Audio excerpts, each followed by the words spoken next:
one of my mentors that was a part of that program told me why, like, you should solve a problem with your business, right? You don't just create another app, don't just create another business. And for me, I was thinking, what's the problem I want to solve? What's the problem I want to solve? And ultimately, I kind of came back to this, my own personal realization that there's so many immigrants that are coming here who are from different cultures, different backgrounds, who are unemployed or mostly underemployed. And unemployed people still find some opportunities, but if you're underemployed and you're not really living to your potential, there's just a huge gap for you.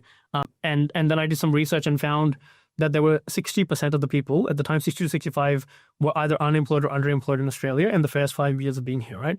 And I was like, and this is obviously 10 years ago. I don't think the stats would have changed too much right now, to be honest. But that was a huge thing, right? And then I tried to understand why those reasons were there beyond just like my own personal journey.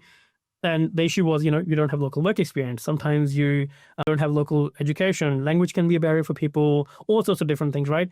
And so I said, well, like, you can't just write a better resume to get around this. You literally have to go around the system to do something. And I was like, well, I'm in an incubator learning how to start a business. I'm working with an incubator, which is helping clean tech businesses. Why don't I start something like this for migrant community, right?